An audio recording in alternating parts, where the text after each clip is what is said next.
शुरू करते हैं। मेजर पेनल्टीज़ पे आ गए हैं हम, तो वन बाय वन डिस्कस करते हैं कि क्या है major penalties. Save as provided for in clause third a reduction to a lower stage in the time scale for a specified period with further direction to whether or not government servant will earn increments of pay during period of such reduction and whether on the expiry of such period the reduction will not have the effect postponing the future increments of his pay। तो इसका simply ये मतलब है कि इस major penalty में कर्मचारी को पे स्केल में काफ़ी नीचे किया जाता है, reduction to a lower stage in the time scale और पे, मतलब पे स्केल में काफ़ी नीचे किया जाता है एक स्पेसिफिक पीरियड के लिए। उसके साथ उसमें फर्दर डायरेक्शन दिए जाते हैं as to whether or not the government servant will earn increments of pay during the period of such reduction. मतलब क्या एम्प्लॉय रिडक्शन पीरियड में इंक्रीमेंट पाएगा या नहीं, पाएगा भी या नहीं, इस चीज़ को भी उस ऑर्डर में मेंशन किया जाता है। And whether on the expiry of such period the reduction will or will not have the effect of postponing the future increments of the pay, और बाद में उसकी फ्यूचर इंक्रीमेंट्स पर इसका इफेक्ट पड़ेगा, वही लिखा गया है। तो ये क्लियर हो गया। चलते हैं नेक्स्ट पॉइंट पे।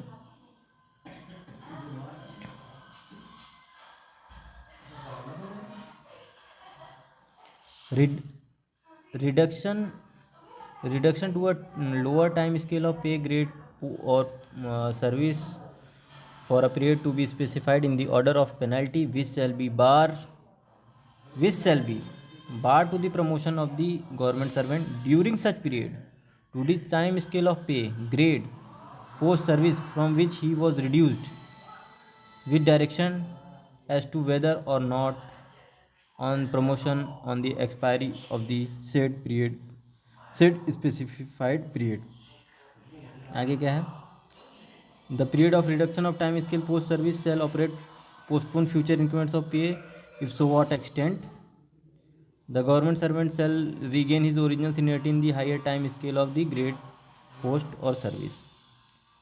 अब इस सारे चीज़ का राम कथा का सारांश बता देता हूँ मैं इतनी लंबी लाइन का आपको, ताकि समझने में ईजी हो कि एम्प्लॉय को जो उसका जहाँ करेंटली काम कर रहा है reduction to a lower time scale grade pay, मतलब लोअर पोस्ट स्केल सर्विस में भेजा जाता है उसको, मतलब कर दिया जाता है।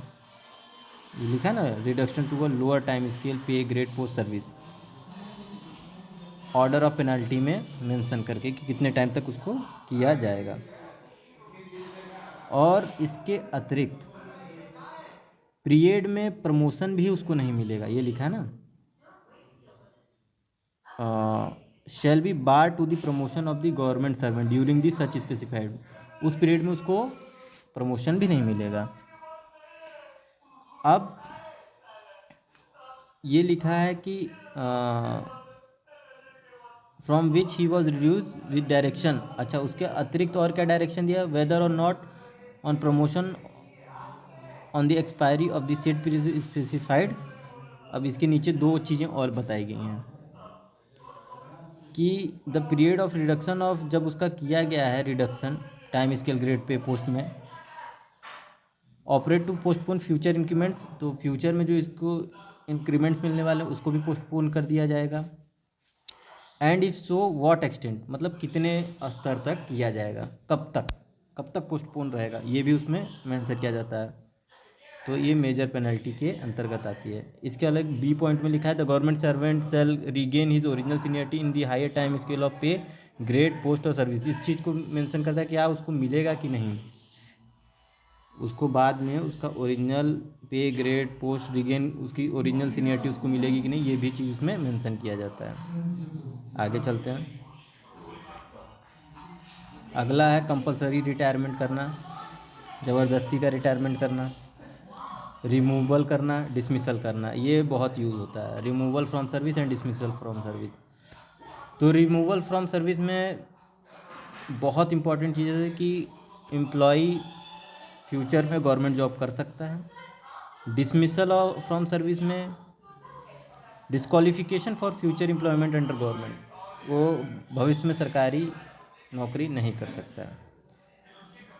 तो अब ये वीडियो अप्रॉक्स 5 मिनट का हो गया, तो मैं इसको यहीं रोकूंगा। आगे मैं ये डिस्कस करूंगा कि किन किन केसों को पेनल्टी में कंसिडर नहीं किया जाता है। जय हिंद।